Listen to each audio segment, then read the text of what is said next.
Hey guys, welcome back. DripCoach here with Drip and Farm for Poverty, where we don't trust, we verify, and operate with integrity and transparency. So let's dive in. So in today's video, we are going to be showcasing some of the various strategies available on the Drip2BTC platform, or also known as the high yield Bitcoin wallet. Remember, this platform is a way for you to actively and passively earn more Bitcoin. We all know that Bitcoin is the king of crypto, and it is going to be here for the foreseeable future.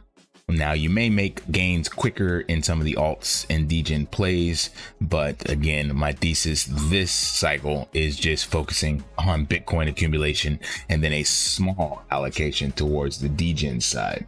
So we're going to look at some different marketplace strategies to maximize your returns, and some you may not even be familiar with that could have you looking at this differently. So as you know, the high yield Bitcoin wallet here on the Drip2BTC platform isn't just for storage. And as I told you, not your keys, not your crypto. So you shouldn't be leaving more on the platform than you are okay with and risking. But instead, you should be using it to deposit Bitcoin, receive the credits, and also participate in the marketplace and try to grow your Bitcoin dramatically over the course of this bull run and well into the future. You can think of it kind of like planting a seed and watching it grow exponentially due to the mechanics in the ecosystem. So the marketplace over here is basically a kind of a buy and sell sort of hub where you can get amazing discounts for your Bitcoin to buy credits. And remember, credits are a 1-to-1 ratio. So this marketplace benefits both buyers and sellers and people that want to, for lack of a better word, just get into the system and get out. By doing so, they can sell their credits at a discount that looks very attractive to buyers, and therefore they're in and out of the system. So let me kind of explain that a little bit. You could come in here, deposit, say 1,000 Bitcoin, get taxed your 10% in, have basically $180 of credit sitting here, and then you could come over to the marketplace. So you'd have your 900 here that you could withdraw immediately. You could come over to the marketplace with your 180 that's there, and if you wanted to really ensure that it gets bought up, look at the current discounts that are available and set yours higher. Or if you wanted to earn more money from those credits, you can sell it at a lower discount. And remember, there is also the order credits option where you can actually set order limits based off of a percentage in the marketplace. So if I wanted to buy 0.001 BTC and it was for anything that had a discount of, actually it's gotta be a little more than that. Let's go 2. Anything that had a discount of 35% or higher, it would automatically buy that. So you're like putting in limit orders, buy orders on that. So that's one way that sellers could definitely ensure, because I know there are other people in the ecosystem that have buy orders set at like 30% or higher. So right now we see that they are creeping up, and lots of people are putting in some very, very lucrative discounts to get out and sell their available credits. So we're going to look at one strategy that you could look at in regards to kind of conservatively accumulating more BTC based off of just using the deposits. And I'm going to show you a spreadsheet to make the numbers make more sense. But this is something that Mystify went into more detail on this video here. It's over a month ago. Bitcoin News Today marketplace strategy from Bitcoin wallet yields. And he's talking about there's 4,000% APY or higher on that. And what he does in this video is, I think he starts with about $300.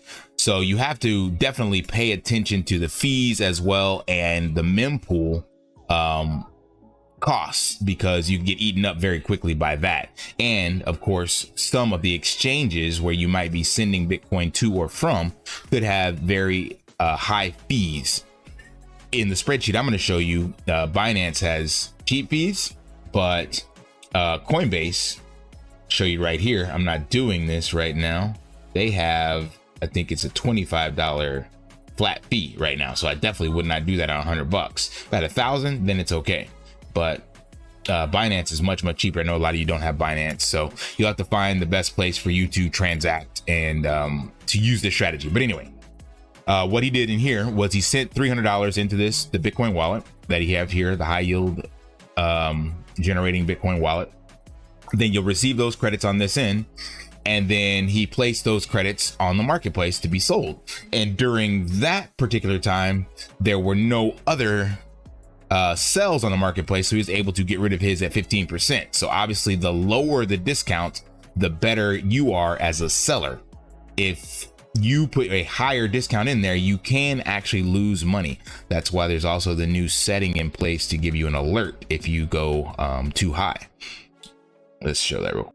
So you see that here, there's a maximum discount percentage to where when you get ready to sell something, you put the discount here, and if you sell above whatever you said here, the system will give you an alert like, hey, be careful, because I'm going to show you numbers wise how you could actually lose money by selling too much of a discount. I mean, that's should be common sense. If you buy something from the store at $100 and then you give it to your friend, sell to your friend 50% off, you lost $50, right? So common sense, but some people wanted to have more clarity on that. So anyway, in the video, Mystify transfers in $300, gets that tax, then sells the credits at that 15% and gets that immediately converted back to Bitcoin and transfers all that back out to his like HODL wallet, and then transfers it back in and puts it back on the marketplace. So that is one strategy you could do to maximize the speed at which the system is converting credits.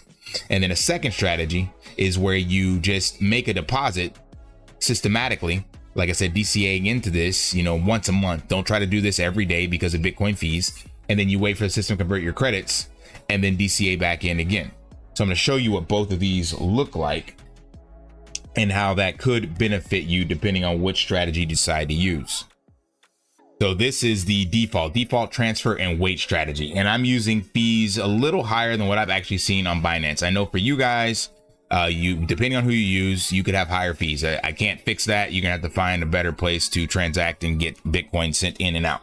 But I have had cheap fees on Binance and no issues whatsoever. And I know, again, that's not available to everybody. But for this example, there's something also to notice. We are using dollars. Remember, the name of the game is not to accumulate dollars, it's to accumulate Bitcoin. But in order for this to make sense, I have to show you a dollar value. So we're just gonna be looking at dollars. So in this example, let's say you had $1,000 that you transferred in. This is the fee that Binance would charge me to transfer it out of Binance. And this is the fee transferring it in, basically, back into Binance. This would be the tax coming onto the platform. Had to make an adjustment to that because that was a different strategy that I had in there for in and out transfers. So you're only going to be taxed or charged a fee one time. So coming from Binance to the Drip2BTC platform, that'd be the $10 in or out fee. And then this is going to be the platform fee, that the 10% you're getting taxed on the wallet. And then this is what will show up dollar value wise again on your ledger. And these are the credits that you will receive. So you will have at the end of this, basically a net $51 sitting on the dashboard before you transfer anything out. So if you did that 1,000 and you did this and waited for the credits to transfer over, then you'd have that net $51. Now, what I also added here is amount of days to convert. And this is based off of what I have. So I have an average of about $8 a day with this. So I just went ahead and used $6. And remember, it is dynamic, so it could go up or down, but I decided to use 6 just for this strategy, just to show you. It's gonna be about 30 days. So 26 days to get that additional $51 out. Now, again, that's nothing to call home about, making $51 over the course of a month. But remember, this is in Bitcoin. So if it goes up in that 30 days, you gain that price appreciation as well. And again, this is long-term strategy, meaning 3 months, 6 months, 9 months, 12 months, next bull cycle from now, that additional BTC you accumulated should be worth a lot more. Now, if you just took this, transferred it back out So this is where you get hit with this fee, transferring it out. And this would be, so in this example now on the transfer to, you'll have an out fee.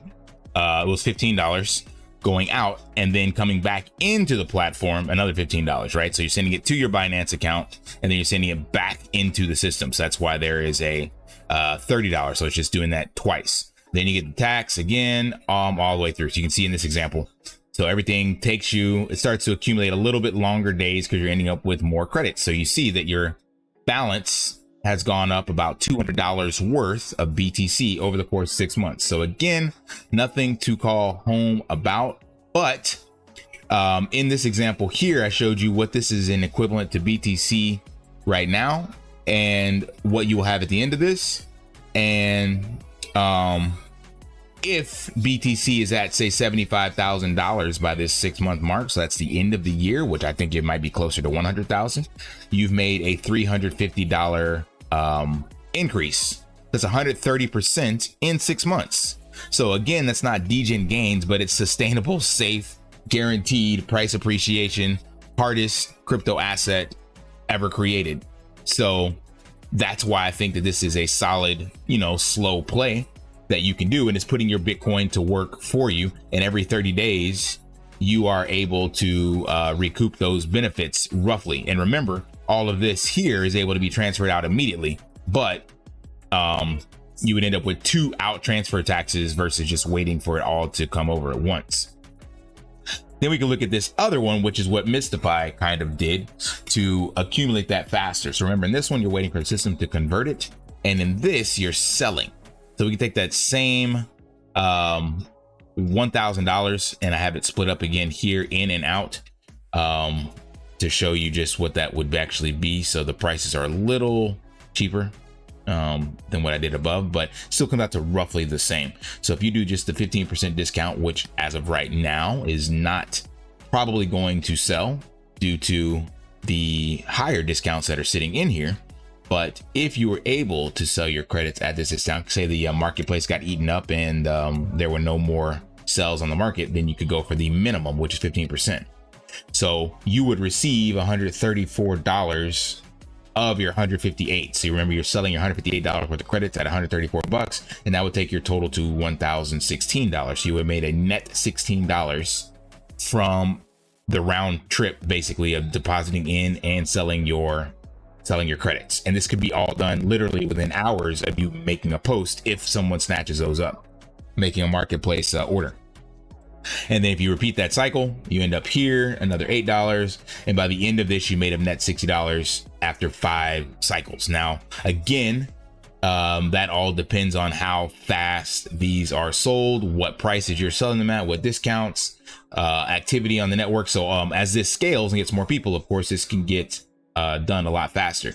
Now let's look at this if it's at the current prices, not current prices, but current discounts. So you can see, if you did a 25% discount on your credits that you received, you'd still make $1. But as you repeated this, because you start to transfer in or start to get less credits, because remember, you get 18% and you're selling at 25. So obviously you're going to start losing money, just common sense. But again, some people don't understand that. So at the end of this, you have exited system and lost $25 round trip. So there is ways to indeed lose money by offering too much of a discount. But again, that's the benefit of the system, because what if you really needed to get that money back? You over budgeted, over exerted yourself, whatever. So unlike other dApps that we've been in where you're just locked into the system, if you put a big enough discount, you are able to indeed probably sell your BTC to someone else on the other side. No different than exiting a losing trade if you were actually just trading. So that's why I think this has a unique edge over just regular DCAing, because you kind of get the best of both worlds, and it offers opportunities for you to leverage your Bitcoin, put it to work for you. And you can do it by, just making deposits and not having any of your initial capital outside of that 10% locked up. Or you can do the slow accumulation, kind of what I'm doing, where I deposit it and I keep buying new credits, which makes this balance go up more, but I have to wait for all that to get paid out. So depending on what your outlook is for the system, you can pick a strategy that's more suitable for you. And I'm kind of showing that I have a long-term thesis on this because, like I said, I can't verify anything from Isify. So I am leveraging some trust, and I'm just using some common sense in my head as if I were doing this, and using the worst case scenario. If I were a bad actor, I would not rug a Bitcoin system until somewhere around the peak of the bull run. Again, I'm not saying Isify would do that. That's just my logic that's made me decide to play this more long term. So like I said, this right now will take about 7 months to pay out, and we'll still be well in the middle of this bull run. Now, I believe and I trust that he actually is an honest and has integrity and all the transparency and the things that I look for in someone to collaborate with. But I'm just giving you both sides because, like I said, you don't trust, you verify. So I was just giving you my rationalization on why I've decided to do this. So this will take longer, but I think I will be able to generate more BTC. What I'm going to start doing as well is DCAing probably from my Binance account, because I didn't realize Coinbase had these fees that high. I could have swore I transferred one time, they were cheaper. But either way, I'm going to double dip on both of those strategies I just showed you. So I'm going to start transferring in monthly or maybe bi-weekly, you know, another $200, $300, and then put those credits for sale similar to here, and then continuing buying the discounts that are available. And I think I got to make a purchase today to keep that up. So I'm going to update the available offers to about $10, because remember I told you I'm getting about $8 a day, and I want to see what else is out here. And what I mean by that, and I'm just testing this theory, I don't know how it'll actually play out, but my thesis is that I don't want to have a huge bottleneck of credits that can't come out. Like if I just keep adding more to it, then I'll never be able to actually get them all out of the system in my 7-month kind of thesis. By the end of the year, basically what I'm looking at. I think end of the year would be nice. So that's 816. So I want to, again, buy credits that are less than that amount. So that's why I changed this to $10. And then these are still all 25%. So that's an amazing discount. So I'm going to do that. Let's take a look first at what that was again, 527. Yep, 527 sats per hour. Make this purchase because it's just under that cap. So I'm getting $10 worth of credits for $7 and some change. And I don't know if I'll keep doing this every day, but definitely something I'm going to be doing at least to the end of the month, because that's kind of where this other thesis went into. So that dropped a little bit. This should change as well. We'll see. So there we go. That went up just a smidge, but still in a competitive range, I think, for everyone else in the ecosystem. So yeah, hope you understand those two different strategies, and there are other ways to look at that. Real quick, I'll even share another one. You could look at this literal marketplace as kind of a swing trade opportunity. So you could buy and sell credits depending on how the marketplace is performing. So if you are able to, say you have a bunch of Bitcoin available and you want to buy up all of the existing 25% or higher credits, let's change this real quick. Update. You could buy all of this up, and then once that has been removed, in theory, you could put out a purchase or sell for like a 20% or lower, something to that effect. So you could swing trade this based off of how the discounts are showcasing themselves. All right, that's all I got. Hope that provided some value, some clarity, some additional strategies and ways to look at this ecosystem and understand how the buyers and sellers help support the ecosystem and make it sustainable and what you can do going forward and how to best leverage that. All right, smash that HPO special, help a brother out, like, subscribe, comment down below, and until next time, live daily and achieve your impossible. See ya. Want to pay your in real life bills with crypto? How about send crypto directly to anyone with a bank account? Spritz Finance is a decentralized solution to be your own bank and connect your crypto earnings to real world bills and payments. They do not take custody of your assets and allow support on multiple blockchains and Web3 wallets. Sign up below using my referral link and you will get $50 back when you make your first $50 bill payment with crypto. Additionally, I will be using referral bonuses to airdrop, donate, or burn based on community feedback. Sign up now